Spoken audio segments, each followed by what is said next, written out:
Teleimpacto, lo que necesitas saber.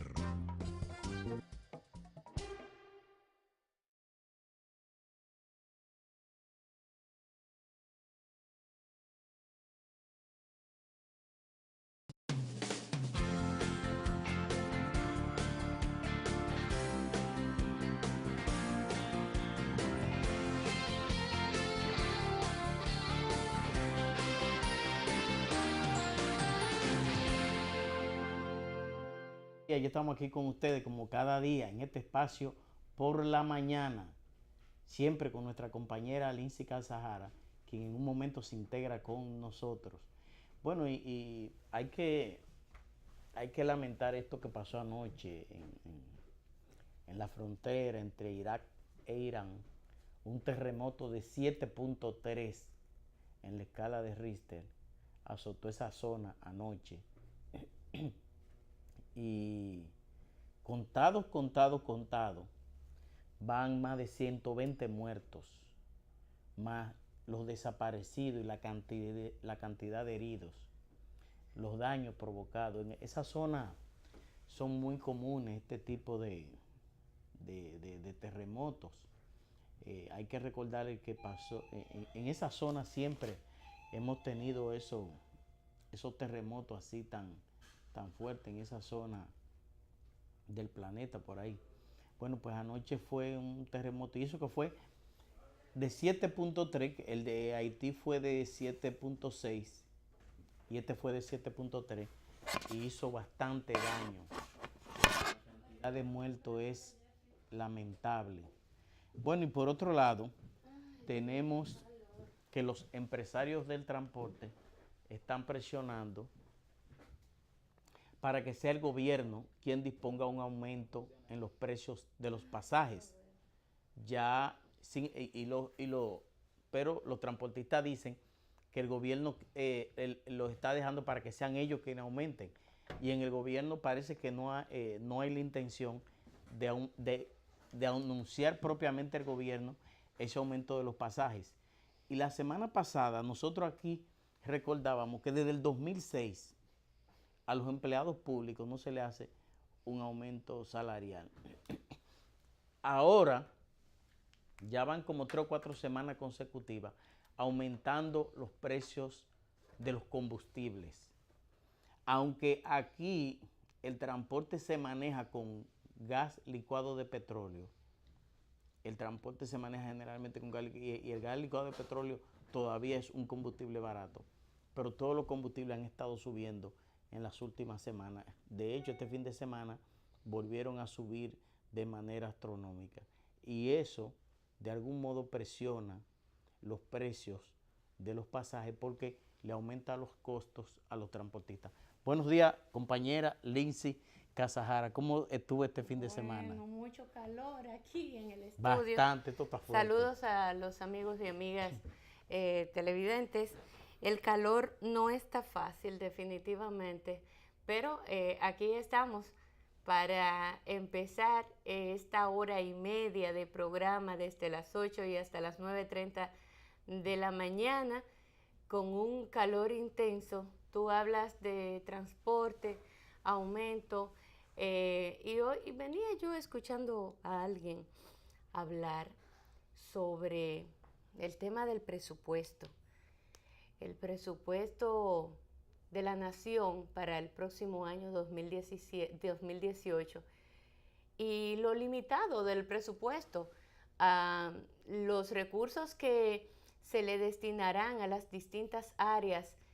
Las demandas son tantas y los recursos son tan limitados que qué hacer con ellos. Y bueno, eso se puede entender, pero también hay otra cosa. Educación tiene muchísimo dinero. Y sin embargo, educación lo que anda es haciendo polocher nuevo con muchísimos colores, cambiando, inventando de que ya no son camisas, sino que son polocher, cuando ese no es un problema más que de gasto, pero de qué manera impacta en lo sustancioso, en calidad a la educación, el que sean rojo, blanco, azul o morado, o que sean del color que sean, o que sean camisas como que sean polocher. Para los fines del lugar, esto no altera en lo absoluto lo que es el nivel educativo que reciben los estudiantes aquí en la República Dominicana. No lo altera, no lo cambia, no lo transforma. Un uniforme no transforma la educación. O sea, lo que quiero señalar con eso es que si no existe una definición, no existen programas, políticas públicas claros, determinantes, entonces todo va a seguir igual. Que aquí la seguridad ciudadana es un problema que nos ha arropado y que nos ganó la batalla. Bueno, pero usted se cree que destinándole más recursos y nada más que destinándole recursos a esa institución transformará lo que hasta ahora tenemos. ¿Cuáles son las verdaderas causales? ¿Qué es lo que realmente ha motivado o ha hecho que la delincuencia aumente de forma bárbara en los últimos tiempos?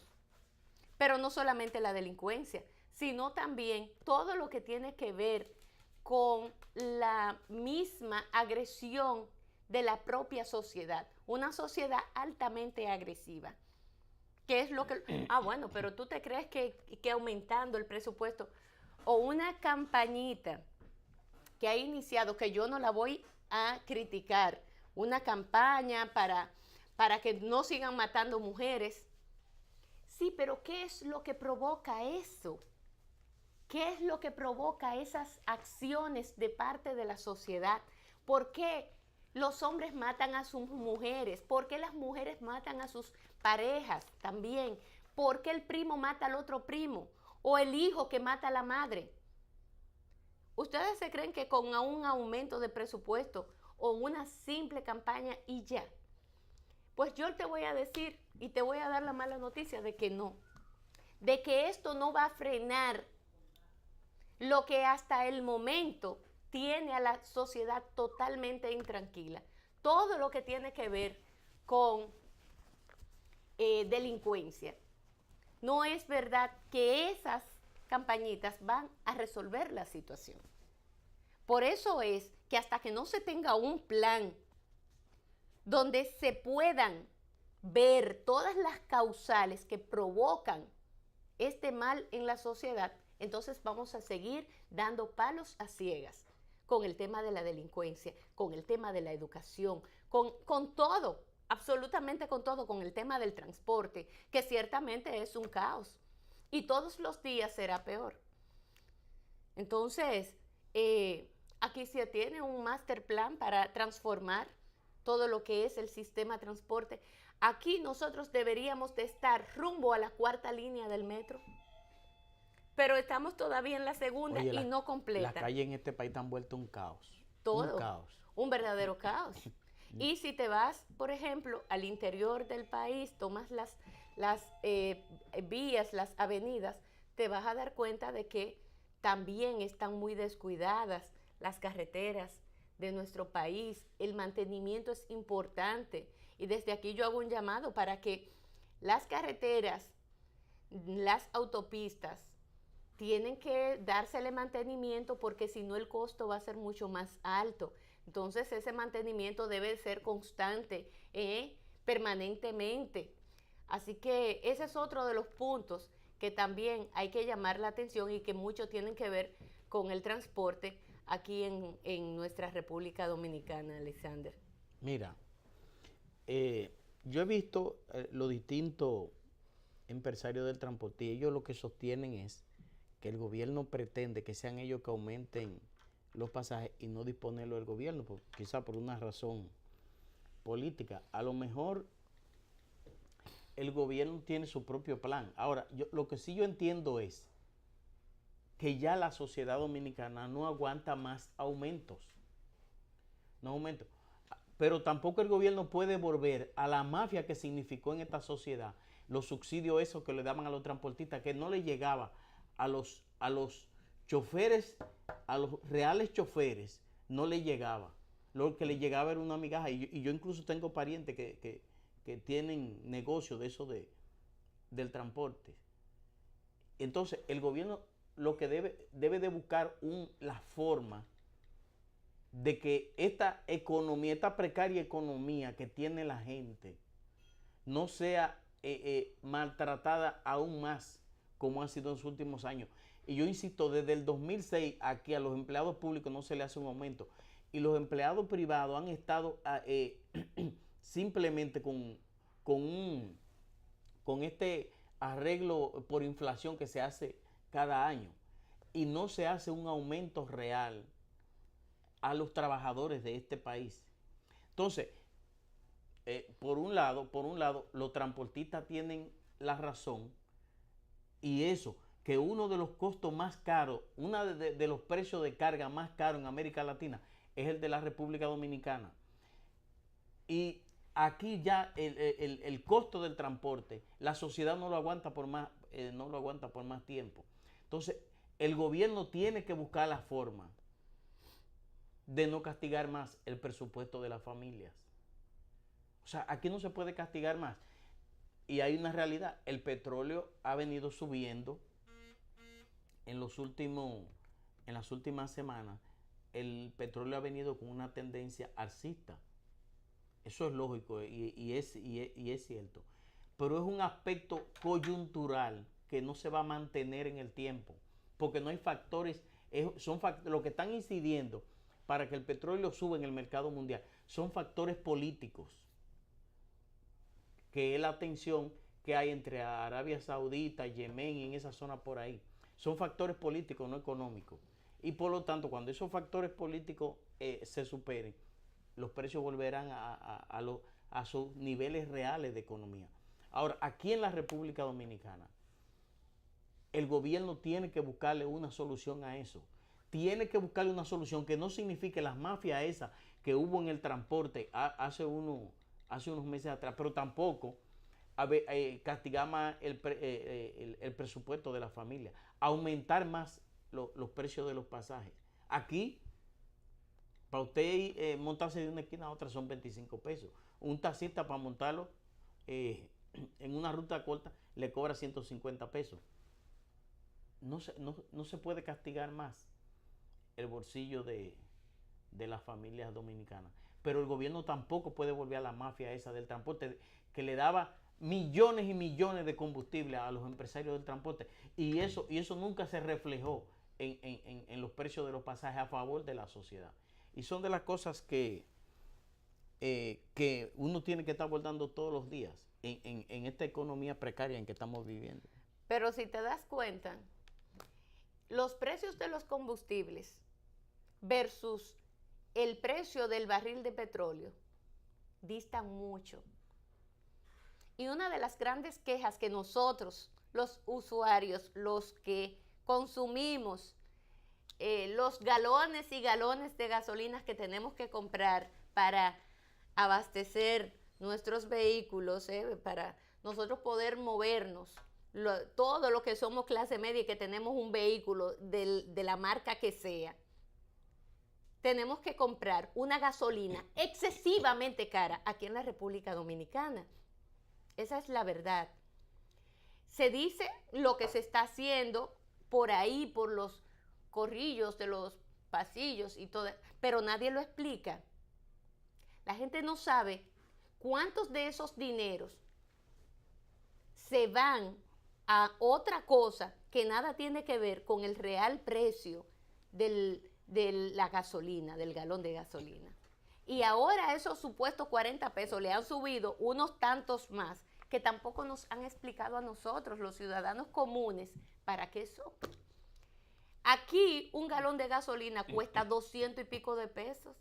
¿Por cuánto anda? Por 220, 220 por ahí. 220 y tanto. Este fin de semana se volvió a aumentar la gasolina. Y el barril de petróleo está un 100% más barato que cuando el precio del galón de gasolina es un poquito menos que eso. Yo eso no lo entiendo. O sea, el barril de petróleo llegó a situarse en $150 el barril. Luego, una media de 100, 110, 105, 102. Ponle 98 cuando más barato estaba. ¿Y a cómo estaba? Porque entonces así debería de estar el galón de gasolina. Sálvese quien pueda y a persignarse todo el mundo. Porque el galón de gasolina estuviera a $400, a 400 pesos y tantos, 400 y tantos. Pero el barril de petróleo, hoy a 50 y tantos, la gasolina está a 220 pesos, señores, a 200 y pico. Un pico que yo no me lo sé, pero no pasa de 225 pesos. Eso es una barbaridad. Y es un tema de explicarle a la ciudadanía, de ser más transparente. Pero tú sabes lo que es que pasa. En el fondo yo lo entiendo. Lo que pasa es que ¿quiénes son los que pagamos los platos rotos? Los hijos de Machepa, la clase media también. ¿Ustedes saben por qué? Porque aquí el tema de cómo se recaudan los recursos para llevarlo a la alcancía, ¿verdad? Al erario público, a esa alcancía grande donde todo el mundo va y aporta. Lo que pasa es que los que menos aportan son los que más tienen, los que menos comparten. Entonces, somos nosotros, los de clase media, quienes tenemos que llevar esa gran carga. Y tenemos que pagar, porque ¿quiénes son los ricos? 3 gatos que se llevan el 90% de las riquezas. Ok, pero son 3 gatos. La clase media, ¿qué es? Ese es el motor. Ese es el que se tiene que levantar temprano todos los días y el que se tiene que acostar tarde. Es el que tiene que ir a la empresa y durar 8, 9 y 10 horas, dependiendo el rango, el cargo que tenga,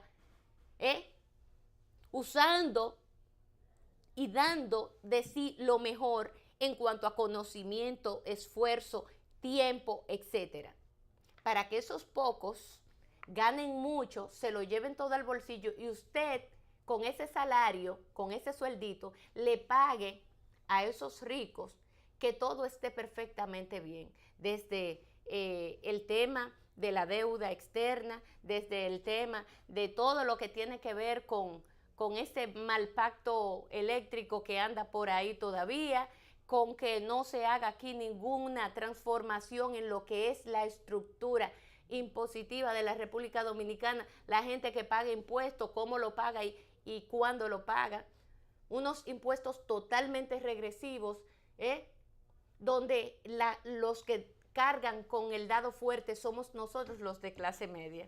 Entonces, como eso es así, claro que no nos van a dar explicación de por qué somos nosotros los de clase media los que tenemos que pagar los platos rotos, que esas vajillas las rompen los ricos conjuntamente con el contubernio de las autoridades, porque hay que decirlo así también, porque si las autoridades son tan tolerantes y no quieren tocar a esos intocables, no se atreven a tomar las decisiones que se tienen que tomar en el orden que se tienen que tomar, creando las condiciones que hay que crear. Ah, no, ellos siguen teniendo sus exenciones del 6% del presupuesto. Las exenciones las siguen teniendo ellos. Ah, pero a mí, ¿quién me va a dar exención? ¿Quién me va a subsidiar a mí los estudios de mis hijos? Que vayan y me paguen la universidad de mis hijos. Que vayan y me paguen entonces esa luz tan cara que yo tengo que pagar todos los meses. No, pero a ellos sí hay que darle combustible gratis. A ellos hay que darle un sinnúmero de facilidades en un ambiente donde todo anda bien, porque aquí estamos creciendo en el orden del 5 y el 6% anualmente. Quiere decir que aquí no hay ninguna situación que impida que esos empresarios sigan creciendo perfectamente bien, están por allá arriba, felices y contentos. pues a ellos no creo que les vaya a interesar el que se haga una transformación de cómo es y quiénes son los que tienen que pagar impuestos y cómo, sobre todo cómo, porque el modelo que tenemos actualmente está totalmente agotado y ellos lo saben, pero ¿qué dicen ellos ahora? Y salieron algunos, mandan los más bonitos, las damas, por ejemplo, que son las más dulces. Lo que pasa es que el gobierno gasta 90,000 millones de pesos en el gasto social. Perfecto. Yo creo que eso hay que revisarlo. Creo que sí. Pero, ¿qué es lo que es el gasto social y a quiénes llegan?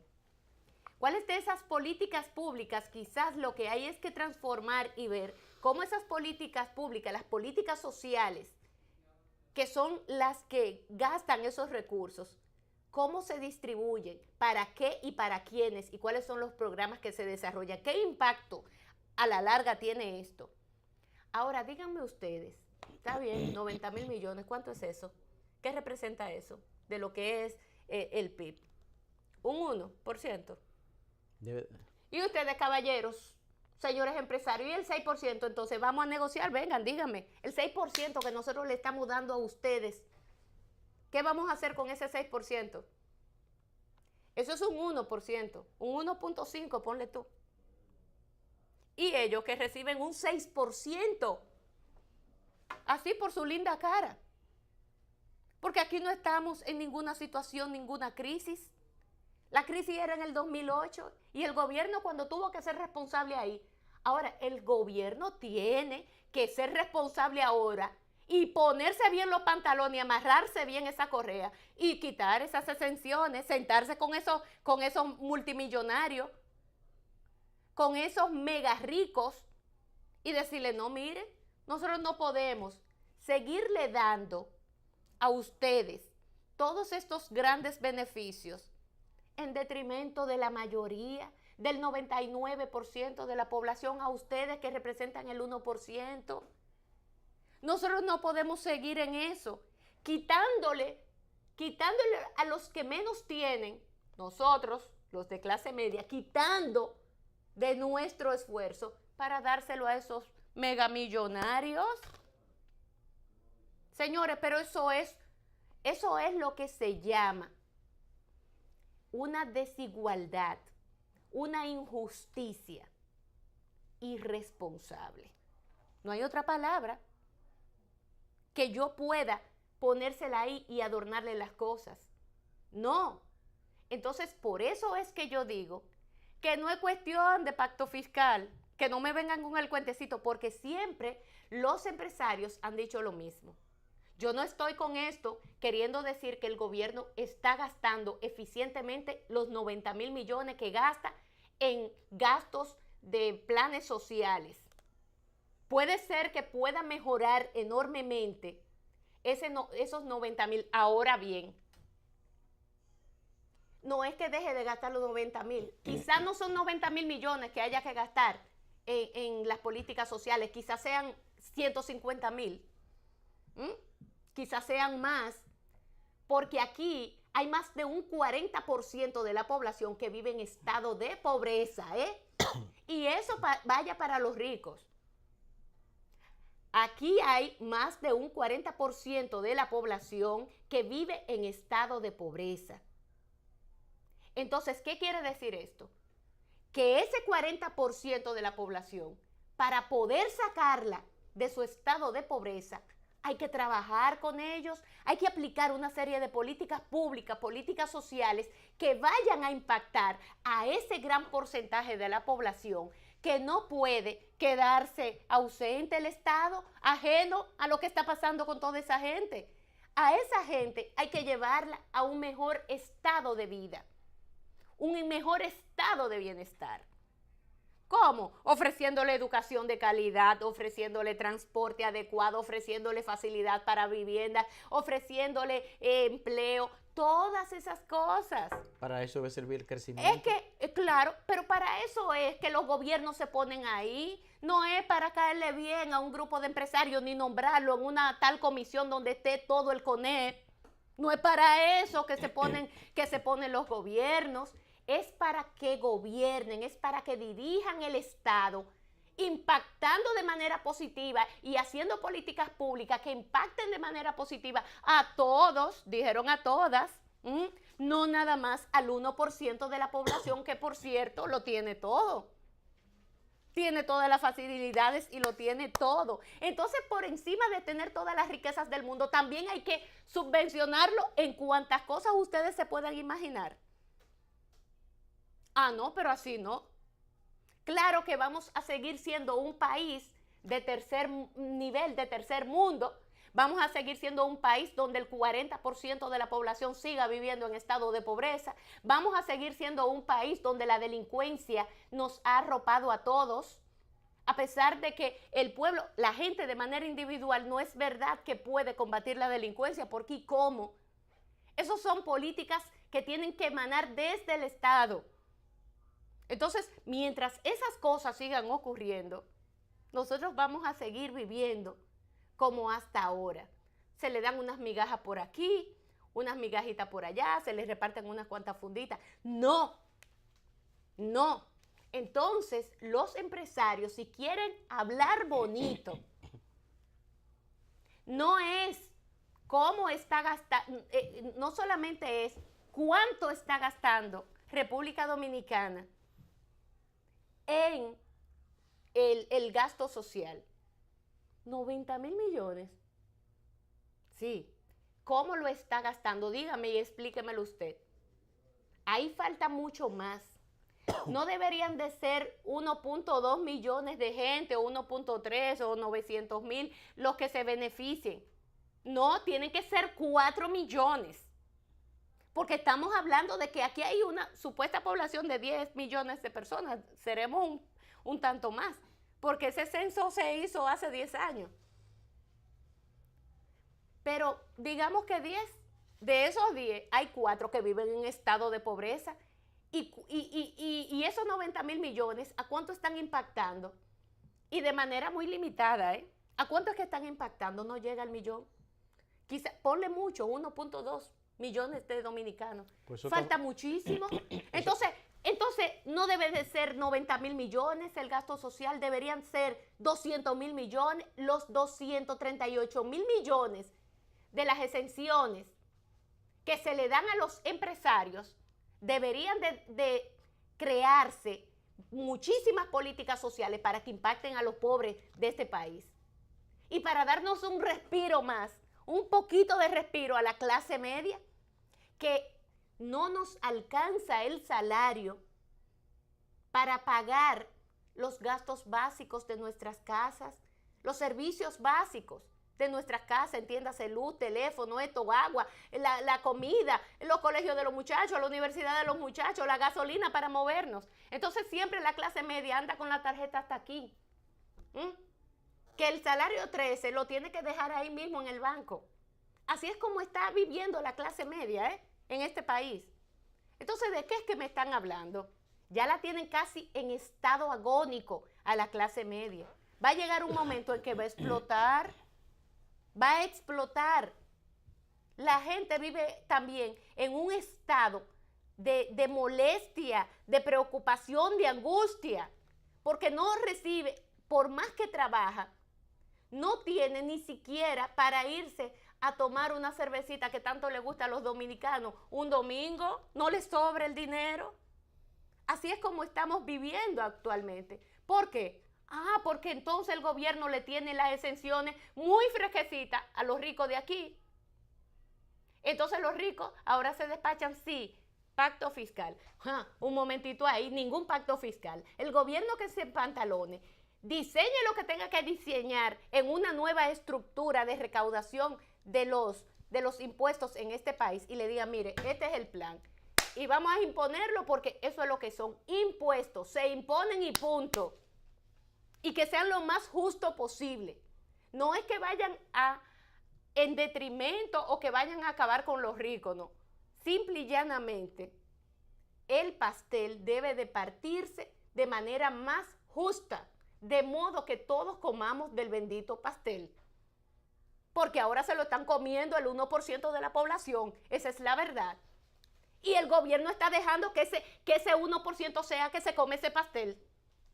La obligación del gobierno es coger el pastel, porque él es el que tiene que repartirlo, o decir cómo es que se va a repartir. Coger el pastel y decir qué cantidad le toca a cada quien. Y vamos a ver entonces. Pero por ahí es que anda la cosa. Aquí nuestro presupuesto del que tú hablabas es un presupuesto deficitario. ¿Pero por qué? Porque sigue siendo, el año pasado fue deficitario y viene siéndolo desde hace mucho. ¿Por qué? Porque no cambian el fondo. Porque todo sigue igual. Entonces, claro que tiene que ser entonces en su forma todo igual. El año que viene será un año igual que este año, de mucho sacrificio, la clase media fuñida, como hasta ahora, nada cambiará. Esa es la verdad. Mira, Lindsay, otra noticia importante que hay hoy es que el presidente del CONEC ha reclamado la aprobación de la ley de partidos y él propone que esa ley de partidos se apruebe con financiamiento mixto para los partidos. De todo es conocido que el Estado le asigna a través de la ley esta que grava precisamente los combustibles, se le asigna a los partidos una proporción de lo que se capta mediante esa ley. Y los partidos se agencian financiamientos en las campañas a través del sector privado. La ley de partidos está estancada, y está estancada quizá por lo menos importante, porque para mí, en lo personal, lo más importante que se debe debatir en la ley de partidos es el caso del financiamiento, porque yo he insistido y digo que los partidos políticos no han manejado con transparencia la cantidad de dinero que recaudan. No lo han estado manejando con transparencia. Y ese ha sido uno de los graves problemas de la sociedad dominicana en muchos años. Y yo siempre he insistido en una cosa: los partidos se preparan para segunda vuelta y la segunda vuelta no se da, y después los partidos políticos no dan una explicación de qué hicieron con los recursos que captaron para financiar esa segunda vuelta. Pero además, en los mismos procesos de campaña se nota que los partidos recogen dinero donde quiera y hacen actividades también particulares de recaudación, y después los partidos nada más dan una explicación del dinero que recibieron de la Junta Central Electoral. Entonces, por eso yo digo que quizás lo menos importante en este caso, en el debate de la ley de partidos, es sobre el tema de la primaria, porque yo digo e insisto, no hay forma de reformar esa ley en el Congreso, de reformar el modo de selección de los candidatos y de los cuadros internos de los partidos, fuera de lo que ha planteado el PRM, el PRD, un sector del PLD sobre las primarias cerradas. Entonces yo digo que lo fundamental en el debate de la ley de partidos es ponerle control al financiamiento de los partidos, que los partidos tengan un control, que los partidos puedan ser auditados antes y después, y no solo del dinero que reciben de la Junta Central Electoral, que puedan ser auditados de todo el dinero que manejan, porque es probable, yo estoy casi seguro, que el dinero que los partidos captan fuera de lo que reciben de la Junta Central Electoral es mucho mayor que lo que reciben de la Junta Central Electoral. Pero esa parte los partidos no la manejan. Y vamos a irnos aquí en América Latina, que las cosas se dan por efecto dominó. En otros países de aquí de América Latina, ustedes han visto que hasta expresidentes de algunos países han caído presos. El tema de Odebrecht vino a desnudar realmente lo que es el financiamiento de los partidos y la poca transparencia que hay en el manejo de los recursos en los partidos políticos. Entonces yo en esa parte estoy de acuerdo con lo que dice el CONE, que se apruebe la ley de partidos. La ley de partidos ya es necesario que sea aprobada. Ya es necesario que esa ley se apruebe. ¿Por qué es necesario que esa ley se apruebe? Porque los partidos no tienen forma de autorregularse. Los partidos ya no tienen forma de realizar sus procesos internos. Entonces, los partidos necesitan una regulación para poder seguir operando en estabilidad y organización. Porque si no, aquí vamos a vivir de crisis en crisis. Y la crisis del PRD, que lo ha llevado a ser un partido minoritario, es el mejor ejemplo que podemos tener. La crisis del Partido Reformista es el mejor ejemplo que podamos tener. Dos de los grandes partidos de este país se han convertido ya en fuerzas minoritarias. Porque por las crisis cíclicas en que viven los partidos. El PLD quizás, como ha ejercido más el poder en los últimos años, no ha tenido esas crisis o esos sacudiones tan fuertes como ha afectado al PRD y al Partido Reformista. Pero en algún momento le llegará su turno.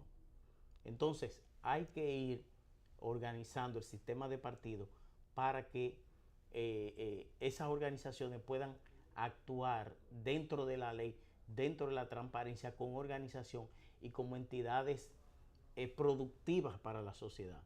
Y para eso, uno de los principales factores es ponerle control a cómo manejan todo ese caudal de recursos que captan en los procesos electorales.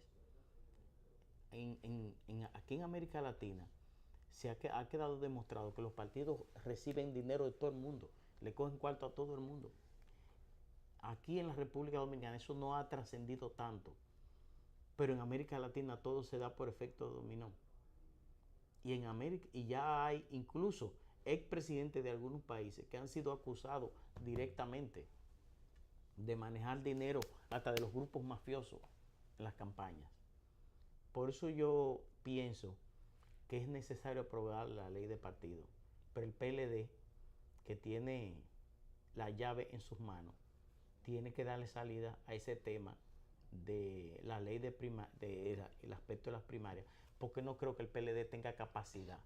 No creo que el PLD tenga capacidad para imponer las primarias abiertas como propone un sector de esa organización. Mira, y no es que no sea importante. Políticamente hablando, ellos le están dando mucha importancia a esas primarias abiertas o cerradas. Es evidente que es un tema para ellos de vital importancia, no solo para los PLDistas, para todos los que hacen vida política, para todos los demás partidos. De hecho, el bloque opositor ha fijado una posición unánime de que quiere primarias cerradas. Y en el caso del PLD, como tú bien señalas, hay un sector del gobierno que apoya las primarias abiertas solamente. En cuanto al tema financiero, bueno, ciertamente la manera en que hasta este momento se tiene diseñado, contemplado los recursos que se le destinan a los partidos políticos, no es dinero suficiente para las campañas, a los distintos puestos, tanto la presidencial como las congresuales municipales. No son recursos suficientes. Ahora, no es solamente la parte económica, es diseñar cómo y definir claro cómo y bajo qué orden se tienen que hacer las campañas. Estipular claro, por ejemplo, la televisora del Estado que tiene que promover las distintas candidaturas en igual proporción, que se defina esa parte de cómo esas promociones a nivel televisivo y radial pueden ser más justas y equilibradas. El tiempo, más que los recursos, es definir una serie de factores que sí inciden en que una campaña pueda ser excesivamente costosa. Lo que hay es que establecer un orden de cómo es y cuáles son las reglas de juego, que para eso, por supuesto, se necesita de la ley de partidos, como también se necesita de la modificación a la ley electoral, de modo que puedan estar en armonía una cosa y la otra. Eso se puede, claro que sí que se puede lograr. De hecho, se había avanzado en un 90% de la discusión para tener todos, y se tienen todos esos puntos bien definidos. Porque en estos países de la región las campañas se están volviendo altamente costosas por eso mismo, porque no hay un orden. Esto es un desorden y entran recursos de todas partes. Ahora bien, yo solamente por ejemplo, si yo quiero ser candidata a diputada y yo veo que un Juan Pérez me quiere venir a mí a aportar recursos, yo no puedo porque, no, que te está aportando 10 millones de pesos, 5 millones de pesos, pero ¿y quién es ese Juan Pérez que es tan dadivoso? Hay normas, hay reglas, pero también cada candidato tiene que tener un control. Ahora, los que lo toman saben muy bien de quién lo toman. No es verdad que sean blancas ovejitas, que se pasen y se filtren algunos por ahí. Bueno, sí, eso suele pasar cuando es una campaña presidencial, etcétera. Pero cuando ya son a nivel de diputados, incluso de senadores, de regidores, ellos saben de dónde viene cada peso. Yo lo que creo es que no solamente es los que dan, sino también los que te van a representar. Por eso el tema de las primarias abiertas o cerradas es tan importante para ellos, los que hacen vida partidaria. Porque eso no permitiría, por ejemplo, en las primarias cerradas, el que entre cualquier Juan de los Palotes, que en su vida pasada era un narcotraficante, o en su vida pasada era un limpiador, como le dicen, o un vendedroga allá en Nueva York, o qué sé yo, en cualquier parte del mundo. O un rifero que están tan de moda. Que están tan de moda. Sí, o un vendedroga que luego se convirtió en rifero, que luego esto. No, que entonces luego entra a la política para lavar sus cuartos y todo el mundo sabe que eso es así. De eso también es que hay que cuidarse. Y por eso es que ya el tema de la ley de partidos está, yo particularmente pienso que es poco lo que le queda por discutir. Por eso esas comisiones, o la comisión que está ahora en discusión de lo que tiene que ver con el proyecto de modificación a la ley electoral. Y qué bueno que estén avanzando en eso. En lo que se decide en el comité político del PLD, qué es lo que se va a hacer con las primarias abiertas o cerradas. O los 5 juristas. O los 5 juristas, que son los que se tienen que reunir y volver a analizar lo que todo el mundo ya analizó. Pero si se tienen que tomar más tiempo, bueno, pues que se lo tomen. Ahora, ya la sociedad dijo lo que quería con esa partecita. El pueblo, la gente, los que hacen militancia política, ya dijeron que es con primaria cerrada que nos vamos. Y la Constitución ya lo dijo. Mira, antes de irnos a pausa, quiero saludar la marcha que se produjo en el día de ayer por el 163 aniversario de la Constitución de la República, firmada un 6 de noviembre, y fue encabezada nada más ni nada menos que por el presidente del Tribunal Constitucional, el doctor Milton Ray Guevara, y allí estaban acompañándole todos los demás jueces de esa corte familiares y muchísimas personas que también se aglutinaron con ese propósito. Recorrieron 5 kilómetros y es un acto, digamos que un evento que es importante que se haga dándole importancia a nuestra Magna Carta. Yo entiendo, don Milton fue muy prudente porque cuando los periodistas lo abordaron preguntándole de la modificación a la Constitución en caso de que se produzca el famoso deseo de una reelección y que pudiera llegar al Tribunal Constitucional, por supuesto que llegaría, don Milton dijo, ay no, espérense, yo no puedo hablar de este tema, porque si puede llegar al Tribunal Constitucional, yo entonces no puedo emitir opinión. Muy prudente de un hombre del nivel de don Milton Ray Guevara, que tiene una experiencia ya dilatada en todo lo que tiene que ver con el Estado, y él sabe muy bien cuál es el rol que tiene que jugar. Yo solamente le quiero decir a mi querido don Milton Ray Guevara que le tengo un cariño familiar por el vínculo que existe en mi familia con él.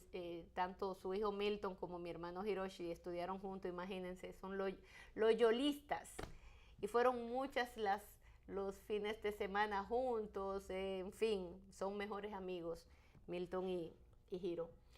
Y entonces, don Milton tiene un gran compromiso con esta nación en caso de que algo así osara pasar por la mente de algunos que quieran en algún momento volver a querer tocar esa Biblia nuestra, como el propio don Milton en algún momento le llamó, la Biblia del país, nuestra Carta Magna, que no debe ser tocada ni manipulada cada vez que a otro se le antoje, tan sagrada como que no se pueda ni tocar y que esté bien resguardada en un cuadro de cristal que se pueda ver pero no tocar, más no tocar.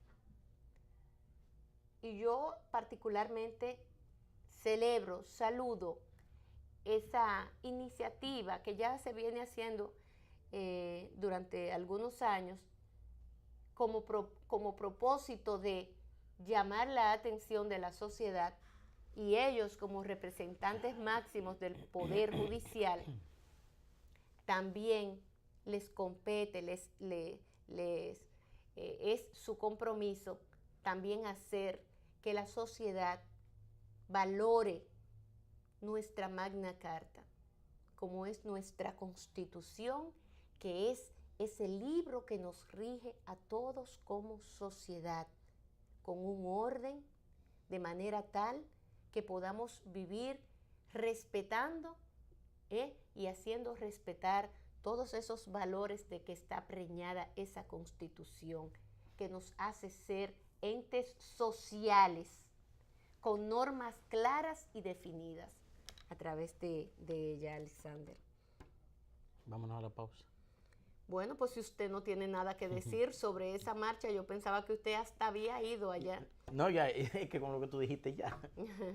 Vamos a ir a una breve pausa. Luego venimos con nuestro invitado del día de hoy.